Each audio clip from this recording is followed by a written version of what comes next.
Hello दोस्तों, मैं सतीश प्रजापति आपके सामने इसीलिए उपस्थित हुआ हूँ कि आप लोगों को मैथमेटिक्स जो हम जनरली किसी भी क्लास से जब शुरुआत करते हैं तो सबसे पहले हमारे मन में ये चीज़ आती है कि हम मैथमेटिक्स क्यों पढ़ रहे हैं। आपने देखा होगा कि अगर हम एक बेसिक क्लास से भी बात करें तो वहाँ पर भी हम लोगों को सबसे पहले सब्जेक्ट के तौर पर हम देखते हैं कि हमको मैथमेटिक्स पढ़ाया जाता है। तो क्यों हम मैथमेटिक्स के बारे में इतना ज़्यादा देखते हैं कि वो इतनी इम्पोर्टेंस क्यों है उसकी, क्योंकि आज हम सारी डेली एक्टिविटीज़ की बात करें या फिर अगर हम बात करें अपने पूरी इस वर्ल्ड में कि हर चीज़ अगर हम अपने डेली एक्टिविटीज़ की बात करें तो वहाँ पर हम मैथमेटिक्स की हर एक एक्टिविटीज़ के बारे में जानने की कोशिश करते हैं। लेकिन उसकी इम्पोर्टेंस हमको कहाँ पर कैसी होती है, किस तरीके से होती है, वो हम आज इस वीडियोज़ में देखेंगे। जैसा कि आप लोगों के सामने टॉपिक लिखा हुआ है कि why important mathematics important for every engineering graduates. तो हम अगर एक बात करें कि अगर बेसिक मैथमेटिक्स तो हम पढ़ते आए हैं और उसमें हर एक स्टूडेंट बेसिक मैथमेटिक्स तो पढ़ रहा है, लेकिन जब हम ग्रेजुएट की बात करते हैं तो ग्रेजुएट स्टूडेंट वही स्टूडेंट ग्रेजुएशन कर पाता है टेक्निकल में जिसका सब्जेक्ट जो होता है वो मैथमेटिक्स होता है।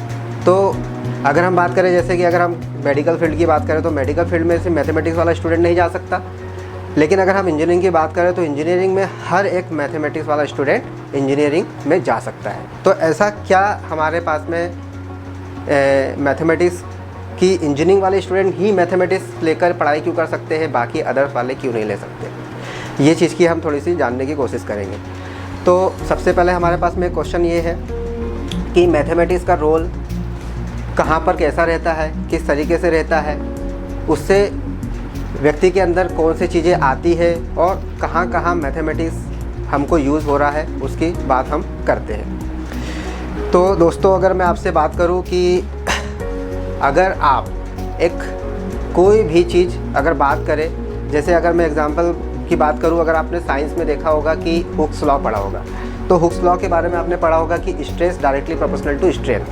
जैसे मैं यहाँ पर लिख भी देता हूँ आपको कि अगर हम यहाँ पर एक बात करें कि stress directly proportional to strain, यहाँ पर ये तो बेसिक फार्मूला है। इंजीनियरिंग्स में हम तो इसको बाद में पढ़ के आते हैं कि हुक्स लॉ है, लेकिन हम बेसिक चीज़ें जब साइंस पढ़ते हैं तभी हम इस फार्मूला को देख लेते हैं। तो ये चीज़ हमको क्या बता रही है, यहाँ पर हमको मैथमेटिक्स का कैसे यूज़ देखने को मिल रहा है, यहाँ पर हम कैसे उसको प्रैक्टिकली अप्रोच करेंगे, क्योंकि कहीं ना कहीं हुक्स लॉ अगर हम डेली यूज़ कर रहे हैं तो कहीं ना कहीं हम उस चीज़ पे क्या कर रहे हैं, सोच रहे हैं, हम उसकी एनालिसिस कर रहे हैं। और किसी भी चीज़ को सोचना, उसकी एनालिसिस करना, ये होती है आपकी इंजीनियरिंग। क्योंकि इंजीनियरिंग का मतलब ही होता है थिंकिंग और उसकी एनालिसिस करना। एनालिसिस,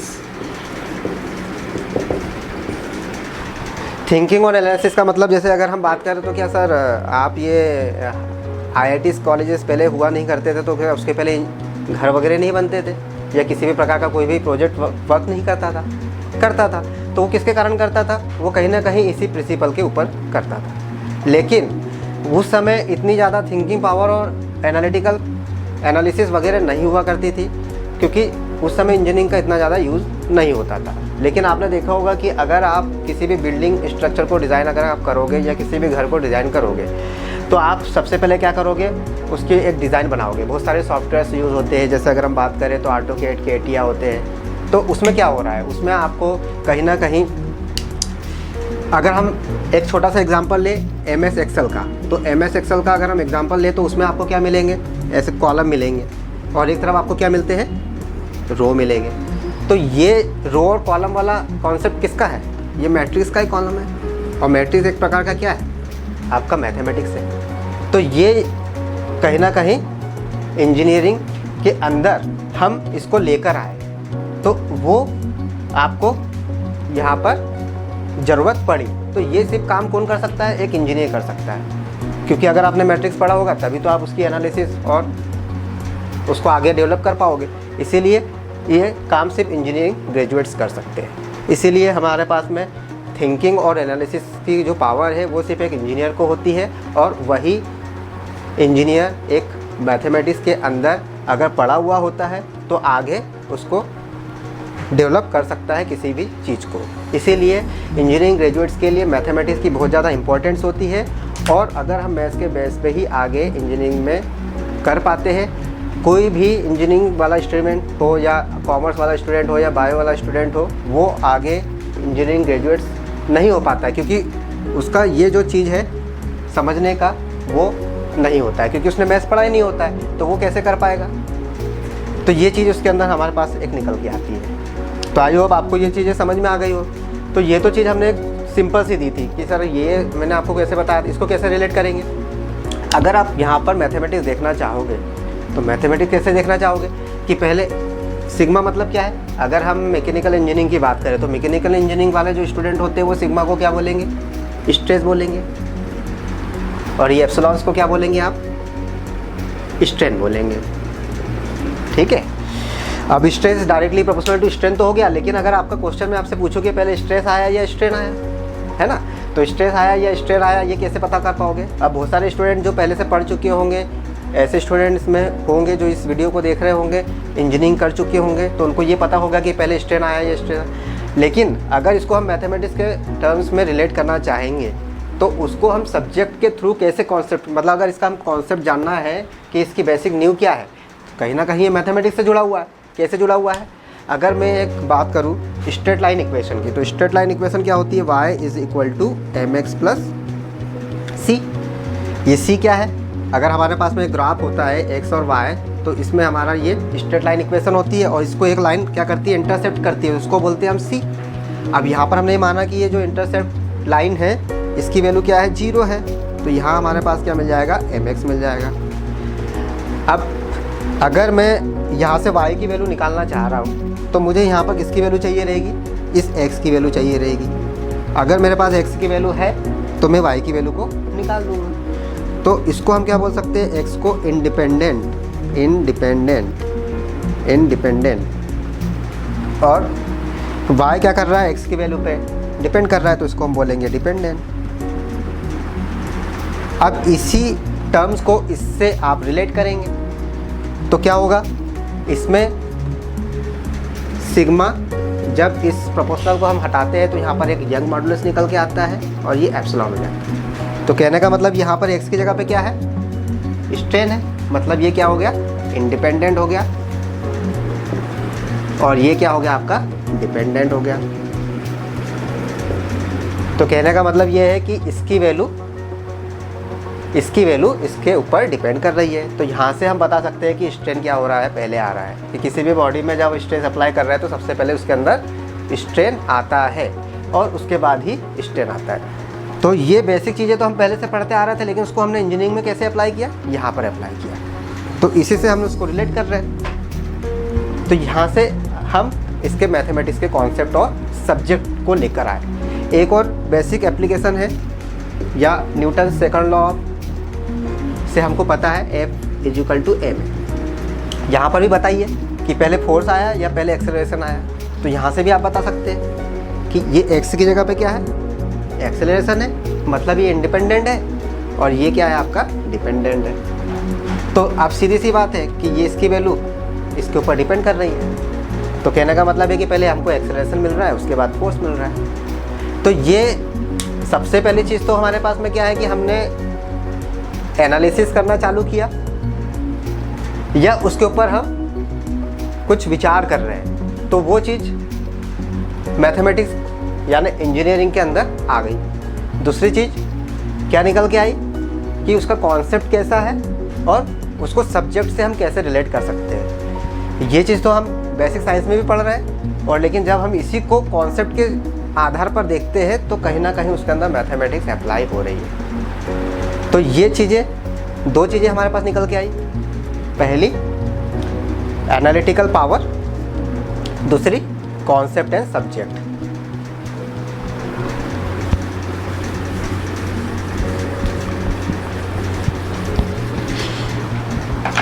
आप देख लीजिए, पहला हम यहाँ पर मैं लिख देता हूँ, पहला हमको क्या मिल रहा है, इसकी इंपॉर्टेंस क्या मिल रही है। पहले तो हम इसकी एनालिसिस कर रहे हैं, या एनालिटिकल पावर,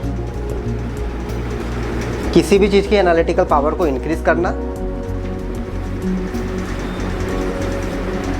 और दूसरी चीज़ कि उसका क्या कॉन्सेप्ट है, उसके पीछे की कहानी क्या है। जैसे मैंने कहानी आपको बताई थी कि स्ट्रेस और स्ट्रेन के बीच की कहानी क्या है और फोर्स और एक्सेलरेशन के बीच की कहानी क्या है। तो ये आपका यहाँ लिख सकते हैं कॉन्सेप्ट एंड सब्जेक्ट्स।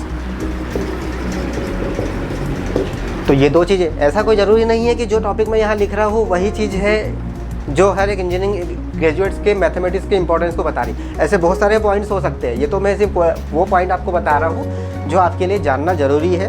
क्योंकि हम लोग क्या करते हैं कि सर कोई भी सब्जेक्ट हम पढ़ रहे हैं, इंजीनियरिंग करते हैं, तो हम लोग ये मन में ये क्वेश्चन आता है कि हम मैथमेटिक्स क्यों पढ़ रहे हैं। तो वो चीज़ ज़रूरी है, क्योंकि अगर हम न्यूमेरिकल सब्जेक्ट भी देखते हैं तो न्यूमेरिकल तो आता ही है उसके अंदर, लेकिन अगर थ्योरेटिकल सब्जेक्ट भी आता है तो उसके अंदर न्यूमेरिकल होता ही है। तो वहाँ पर मैथमेटिक्स को किस तरह से रिलेट कर रहा है वो चीज़ है। और तीसरी चीज़ अगर हम बात करें यहाँ पर, तो डेली एक्टिविटी में हम मैथमेटिक्स को यूज़ करते ही है। डेली लाइफ में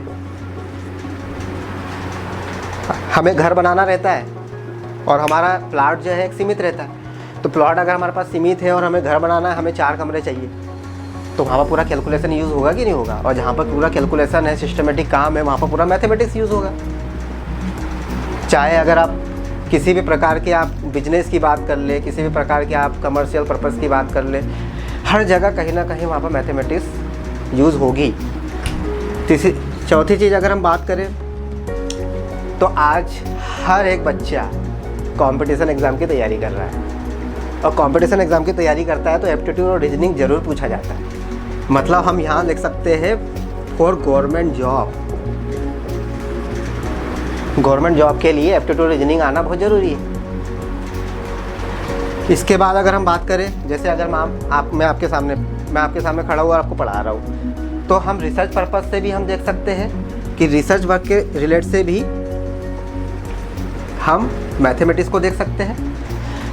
और साथ ही साथ अगर हमको यहाँ पर कुछ प्रोफेशनल या प्रोफेशन में जाना है तो आप वहाँ पर भी अपने आप की ग्रोथ को देख सकते हैं कि अगर आप एक मैथ्स को अगर जानते हैं, मैथ्स की समझ रखते हैं, तो मैथ्स टीचर भी बन सकते हैं। और अगर आपका किसी प्रकार का कोई फार्मूला या कोई एप्लीकेशन या फिर आप रिसर्च में काम करके भी मैथमेटिक्स के थ्रू जा सकते हैं।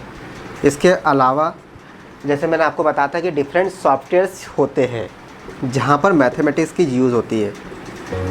और डिफरेंट सॉफ्टवेयर्स का मतलब ये है कि जैसे कोई भी प्रोग्रामिंग करनी रहती है या किसी भी स्ट्रक्चर को डिज़ाइन करना है, कोई भी मशीन को डिज़ाइन करना है, तो वो जितने भी सॉफ्टवेयर्स आ रहे हैं वो मैट्रिक्स के फॉर्म में सॉल्व होते हैं। जैसे मैंने आपको बताया था कि एम एस एक्सेल पे आपने काम किया होगा तो आपको कॉलम और रो दिखे होंगे। तो कॉलम और रो दिखने का मतलब क्या है कि वो कॉलम और रो किस में होते हैं, मैट्रिक्स में होते हैं। तो डिफरेंट सॉफ्टवेयर्स में हम क्या कर सकते हैं, मैट्रिक्स के थ्रू इसको सॉल्व कर सकते हैं। तो ये कुछ ऐसे पॉइंट्स हैं जो मैथमेटिक्स की इम्पोर्टेंस को बताते हैं इंजीनियरिंग ग्रेजुएट्स के लिए।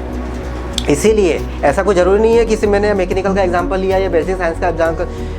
अगर हम बात करें कि सिविल इंजीनियरिंग वाले क्या मैथमेटिक्स नहीं पढ़ते हैं, मैकेनिकल वाले पढ़ते हैं, कंप्यूटर साइंस में भी मैथमेटिक्स यूज़ हो रही है, इलेक्ट्रिकल इंजीनियरिंग में भी मैथमेटिक्स यूज़ हो रही है। हर जगह मैथमेटिक्स का रोल है, लेकिन सिर्फ किसके लिए है, इंजीनियरिंग ग्रेजुएट्स के लिए। तो ये सारी चीज़ें आपके सामने क्लियर थी। जो बेसिक चीज़ें मैंने आपको यहाँ पर बताया, सिर्फ इम्पोर्टेंस जानने की हम कभी कोशिश नहीं करते, लेकिन आपको ये समझ में ज़रूर आ गया होगा कि मैथमेटिक्स हर जगह है। अगर हम बात करें कि प्लैनेट से अगर आपके स्पेस में जितनी भी चीज़ की डिस्टेंस आपको पता चलनी है, रेडियस निकालनी है, ये सब कैसे पता चली होगी, ये कहीं ना कहीं मैथमेटिक्स के थ्रू ही पता चली होगी। तो ये सारी चीज़ें आपके सामने बिल्कुल क्लियर है। अब आपको ये समझ में आ गया होगा कि मैथमेटिक्स कितना इंपॉर्टेंट है। खास करके ये जो मैं पॉइंट लिखा है गवर्नमेंट जॉब्स में आप हर बच्चा एप्टीट्यूड रीजनिंग पढ़ता है, तो मैथमेटिक्स वहाँ पर आ ही गया। क्या जिसने इंजीनियरिंग नहीं किया होता है तब भी पढ़ता है। नॉन टेक्निकल में आरआरबी की वैकेंसी निकलती है, एसएससी की वैकेंसी निकलती है, वहाँ पर भी आपको मैथमेटिक्स पूछा जाता है। कोई ज़रूरी नहीं कि आप इंजीनियरिंग कर रहे हैं तो अभी ही मैथमेटिक्स पूछा जाएगा, लेकिन वहाँ पर आपका रोल रहेगा। भाई जितने भी फिलोसॉफर्स हैं जिनकी हम थ्योरी पढ़ रहे हैं, जैसे हमने हुक्स लॉ बताया था, तो वहाँ पर क्या मैथमेटिक्स आया कि नहीं आया, रिसर्च का वर्क है, वो F=ma, वो भी रिसर्च का है। प्रोफेशन का हमने बताया कि किसी भी अगर आपका मैथमेटिक्स में कम मार्क्स है तो आप आगे टीचर बन सकते हो। तो आप सभी लोगों को ये मैथमेटिक्स की इम्पोर्टेंस समझ में आ चुकी होगी। और जब हम आगे जैसे जैसे बढ़ते जाएंगे तो कुछ चीज़ें मैं आपको इंजीनियरिंग में उसकी चीज़ बताते जाऊंगा। अब हमारे पास में क्या है कि थोड़ा सा प्रैक्टिकल अप्रोच के साथ में अगर हम मैथमेटिक्स को पढ़ेंगे तो आप लोगों को बहुत अच्छा लगेगा भी और समझ में भी आएगा।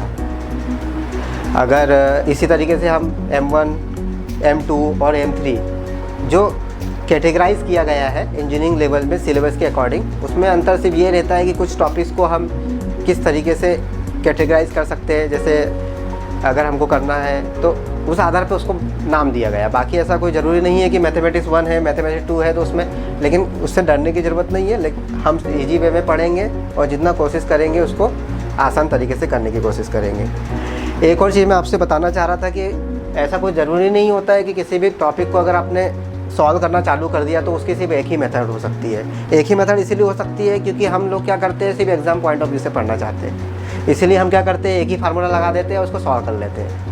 लेकिन जैसे जैसे हम इंजीनियरिंग मैथमेटिक्स पढ़ेंगे तो बहुत सारी मैथमेटिक्स फार्मूले रहेंगे हमारे पास में, बहुत सारी मेथड्स रहेंगी जिससे हम सॉल्व कर सकते हैं। तो उसमें मैथमेटिक्स को सॉल्व करने का सिर्फ एक ही तरीका नहीं हो सकता है, उसके तरीके अलग अलग हो सकते हैं, अलग अलग मेथड्स हो सकती है। लेकिन अगर हम उसको एग्ज़ाम पॉइंट ऑफ व्यू से पढ़ेंगे तो एक ही मेथड है। अगर हम उसको थोड़ा सा समझ के पढ़ेंगे, अच्छे से पढ़ेंगे तो उसके लिए मेथड आपकी अलग अलग हो सकती है। ठीक है, तो नेक्स्ट वीडियो में हम देखेंगे, आपको कुछ और इंटरेस्टिंग फैक्ट के साथ में मैथमेटिक्स पढ़ेंगे हम, और डरने की ज़रूरत नहीं है, आपको आसान ही तरीका मिलेगा मैथमेटिक्स का। Thank you.